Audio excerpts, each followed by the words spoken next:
तो इसमें हम बात करेंगे न्यूटन्स फार्मूला। तो न्यूटन्स फार्मूला होता क्या है, पहले इसकी हम सिंपल सी डेफिनेशन के रूप में अगर देखें मैथमेटिकल रूप में, तो मैथमेटिकल रूप में न्यूटन कहता है कि किसी दो फोकल डिस्टेंस का प्रोडक्ट या किसी दो फोकस के बीच का डिस्टेंस कहें या दो फोकल डिस्टेंसों का प्रोडक्ट, मान लेते हैं हम F1 और F2 फोकल डिस्टेंस है, F1 इंटू F2, जो दो फोकल डिस्टेंस का प्रोडक्ट होता है वो इक्वल होता है प्रोडक्ट ऑफ इमेज की डिस्टेंस और ऑब्जेक्ट की डिस्टेंस। हम मान लेते हैं F1 पहला फोकस है, F2 दूसरा फोकस, और X1 ऑब्जेक्ट की डिस्टेंस, X2 इमेज की डिस्टेंस। तो जो फोकस के फोकल लेंथ की का प्रोडक्ट होता है वो इक्वल होता है इमेज की डिस्टेंस इंटू ऑब्जेक्ट की डिस्टेंस है। तो ये हमें फॉर्मूला प्रूव करना होता है। तो हम इसका डायग्राम देख लेते हैं एक बार। हमने कहा एक प्रिंसिपल एक्सिस है, थोड़ा इसको एक प्रिंसिपल एक्सिस है, ठीक। हमने कहा एक पॉइंट ऑब्जेक्ट यहाँ O है, एक ऑब्जेक्ट O डैश यहाँ एग्जिस्ट करता है, ठीक। प्रिंसिपल एक्सिस के परपेंडिकुलर जो फर्स्ट प्रिंसिपल पॉइंट के परपेंडिकुलर कोई अगर लाइन जाती है या इंटरसेक्शन पॉइंट होता है यहाँ, तो हम उसे क्या कहते थे, फर्स्ट प्रिंसिपल पॉइंट, और दूसरे फोकल प्रिंसिपल प्लेन पे S2 सेकेंड हो गया, ठीक। तो हमने कहा इस ऑब्जेक्ट की रेज इस वाले प्लेन पे इंसिडेंट होती है, जो कि ओ डैश से होकर जाती है, ठीक। ये कुछ आगे की ओर बढ़ेगी। हमने कहा इसे A पॉइंट है, इसे A2 पॉइंट है, जो कुछ इस तरह से जाएगी और हम इसको नीचे मिला देंगे, ठीक। अब एक यहाँ कहा हमने फोकस F1 है और ये फोकस F2 था, ठीक। अब एक फोकस से जाएगी और यहाँ मीट करेगी, हमने इसको P1 कह दिया, और ये आगे इस तरह बढ़ेगी, इसको हमने P2 कह दिया, और ये यहाँ कुछ इस प्रकार का इमेज शो करेगा आई डैश। क्या किया, ओ डैश एक ऑब्जेक्ट था, यहाँ से रेज पास हुई, तो एक रेज तो सीधे आगे चली गई जो फोकस 2 से होकर गई और आई डैश पे गई, ठीक। P2 कुछ यहाँ बनेगा, ठीक। और एक रेज फर्स्ट फोकस से गई और यहाँ पे आई डैश पे मीट। अब मान लेते हैं कि जो ऑब्जेक्ट से फर्स्ट प्रिंसिपल पॉइंट की डिस्टेंस होती है, हमने कहा यू ऑब्जेक्ट की डिस्टेंस, मीन ऑब्जेक्ट की डिस्टेंस होती है यू से, हमने इसको शो कर दिया, और जो इमेज की होती है उसको हम वी से डिनोट करते हैं, ये तो मालूम होगा। अब हमने कहा ओ से F1 की डिस्टेंस लेट हमने किया X1 डिस्टेंस है इसकी, ठीक। और F2 से आई की हमने कहा X2 डिस्टेंस,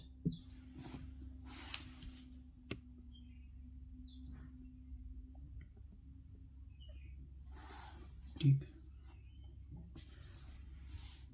और H1 F1 की डिस्टेंस है F1, S2 F2 की डिस्टेंस है F2 के लिए, इतना बन गया।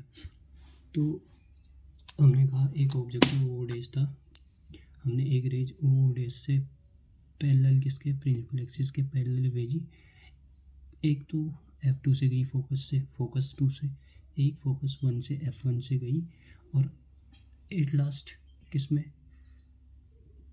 आई डैश पे अपना इमेज शो करता है।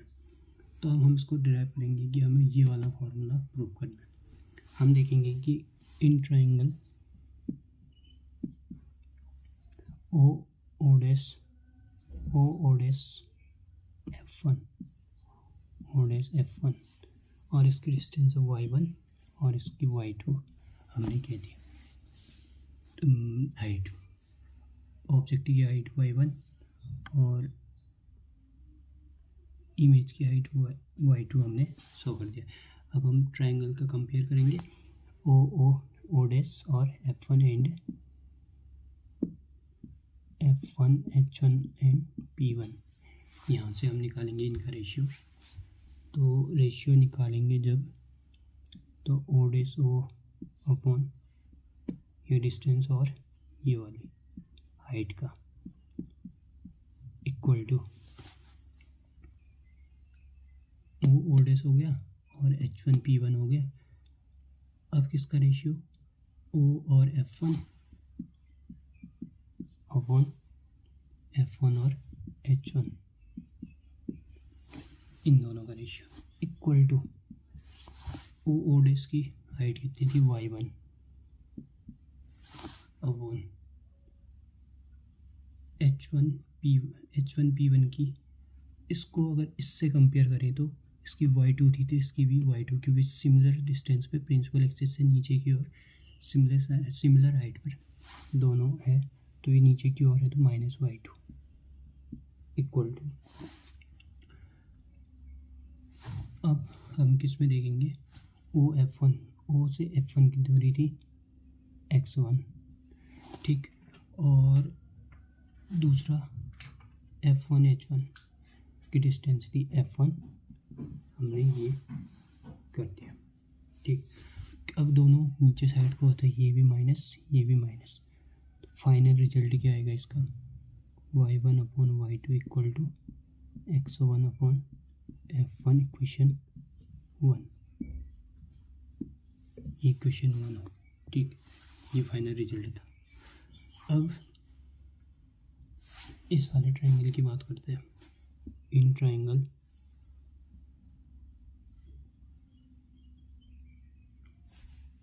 तो इसको मिटा देते हैं हम, क्योंकि फाइनल रिजल्ट इन दोनों के कंपेयर करके ये आ गया। तो हम पहले इस वाले ट्रायंगल को मिटा देते हैं, ठीक। केवल फाइनल रिजल्ट इसका लिखते हैं, इसको मिटा दें।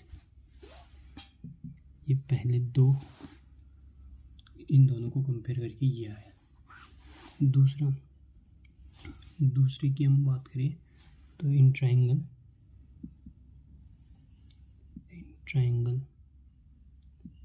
A2 H2 F2 and F2 I dash, इन दोनों ट्रायंगल की हम बात करते हैं। अब रेशियो वही सेम, पहले ओ डैश की थी, तो अब इनमें A2 H2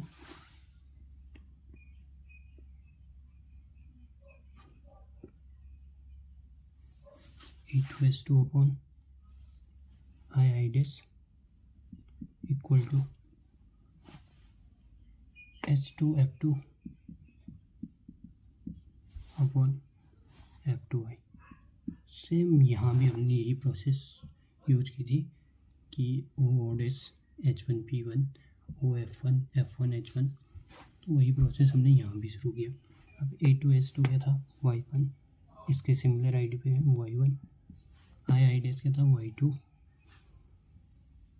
अब y2 माइनस का, क्योंकि नीचे साइड को है, साइन कन्वेंशन के हिसाब से अपने हिसाब से देख लेना कौन सा माइनस कौन सा प्लस। और H2 F2, ये तो पॉजिटिव डायरेक्शन में H2 F2, तो इसकी डिस्टेंस ऐसे F2, तो हमने F2 ले लिया और अपॉन, और क्या बचा, F2I बचा ना, F2I बचा, हमने इसकी डिस्टेंस है x2, क्योंकि इमेज की x2 और ऑब्जेक्ट की x1, तो हमने कहा ये x2। फाइनली हम y1 अपॉन y2 निकालेंगे, तो ये माइनस F2 अपॉन x2, ये वाला माइनस हमने यहाँ लिख दिया।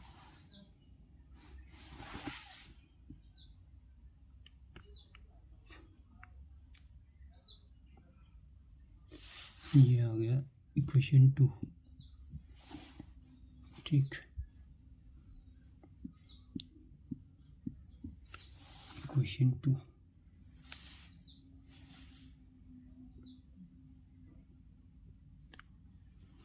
फ्रॉम इक्वेशन 1 एंड 2 करेंगे, फ्रॉम इक्वेशन 1 एंड 2 करेंगे तो यहाँ पे लिख देते हैं हम क्या इसका फाइनल रिजल्ट आता है।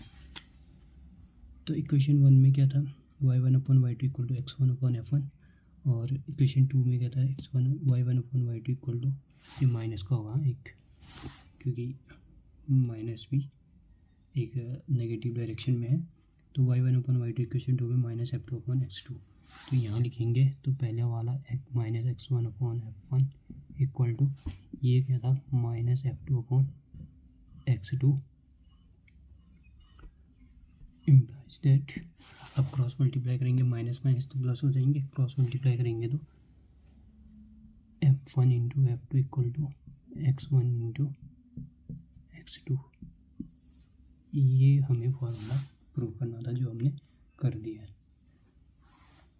तो ये था Newton's formula how to derive, हमने ड्राइव कर दिया।